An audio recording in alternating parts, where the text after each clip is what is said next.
Hello, my fellow readers. How are you doing today? This is Leo. Today we will be reading There is a Carrot in My Ear.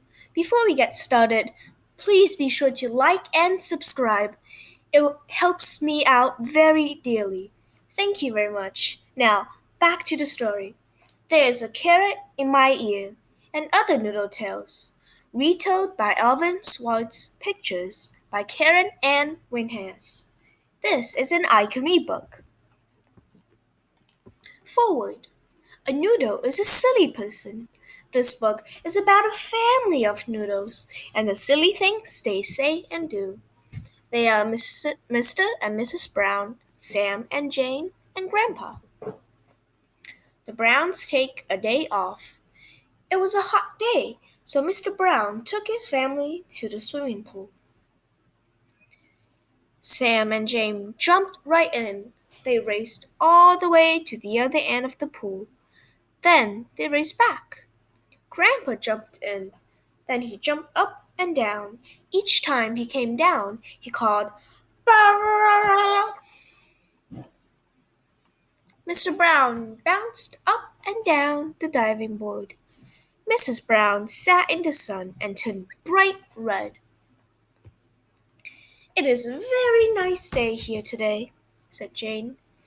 "It'll be even nicer on Tuesday," said the man with the broom. "Why?" asked Sam. "Why?" asked Grandpa. "Why?" asked Mr. Brown. "Why?" asked Mrs. Brown. "On Tuesday," the man said with the broom, "there will be water in the pool." Chapter 2. Sam and Jane Go Camping.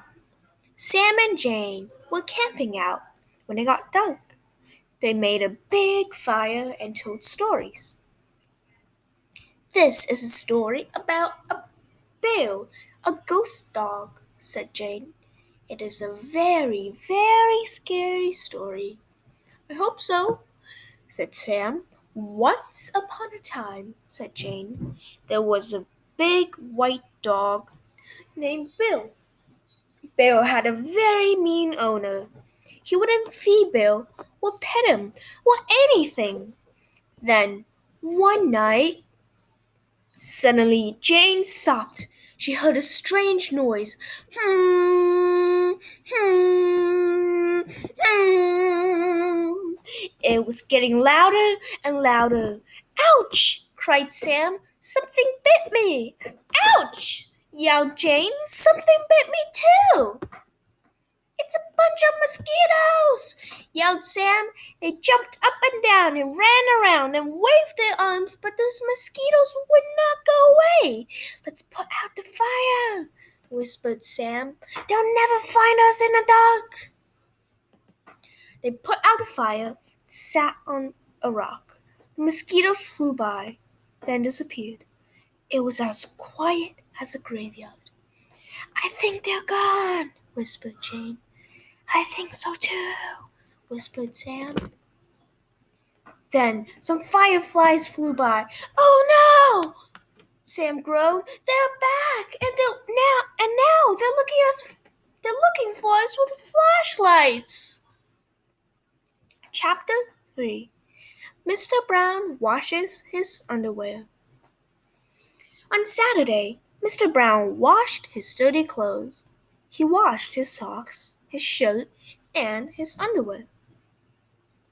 Then he hung them up to dry them in the backyard. He hung the underwear in the apple tree. When the wind blew, the underwear waved its arms and kicked its legs. It looked like a dancing ghost. After supper that night, Mrs. Brown looked out the window. "There's a man in the apple tree," she told Mr. Brown. "Don't worry, I'll scare him away." Mr. Brown went into the yard. He called out, "Who are you? What do you want?" Nobody answered. Mr. Brown got angry. "You!" he called out again. "Who are you? What do you want?" Again, nobody answered. Mr. Brown got angry. "You are very rude not to answer me," he shouted. Still, there was no answer. So Mr. Brown picked a ripe tomato. He threw it at the man in the tree. Then he threw another, and another, and another. "That will show you," he shouted. The next morning, he went outside to get his clothes. When he got to the apple tree, he was very surprised. His underwear was covered with squashed tomatoes, and it was dripping with tomato juice. "I am very lucky I wasn't wearing that underwear," Mr. Brown said to himself. Chapter 4. Jane Grows a Carrot. Jane and Sam were walking home from school. "I have a secret to tell you," said Jane. "I won't tell anybody," said Sam. "There's a carrot in my ear," said Jane. "It has been growing there all week." "That is very strange," said Sam. "How did that happen?" "I don't know," said Jane. "I planted radishes." Chapter 5. Grandpa Buys a Pumpkin Egg. After breakfast, Grandpa took a long walk in front of the grocery store. He saw a big pile of pumpkins. "What are those big round things?" he asked the grocer. "Don't you know?" the grocer asked him. "I don't think so," said Grandpa. The grocer smiled. "They're horse eggs," he said. "You put one in a sunny place and sit on it for a day and a night, and it will hatch a baby horse." "I bet Sam would like one," Grandpa thought. "Okay, give me the biggest one." When Grandpa got home, he put the pumpkin in the backyard. Then he went into the kitchen and got a chicken leg, a hard-boiled egg, some jelly beans, and some lemonade. "Now I won't get hungry," he said to himself. Then he sat on the pumpkin. He waited. He waited. He sat on that day, and he sat on that all night.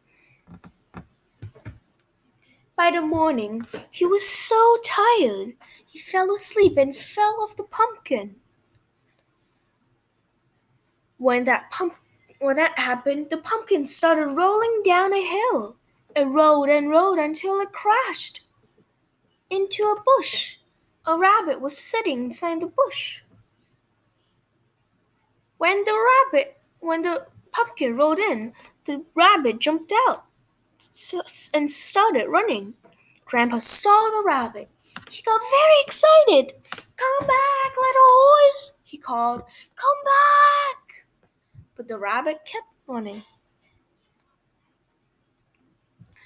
Grandpa went to see the grocer again. "I want my money back," he said. "Why?"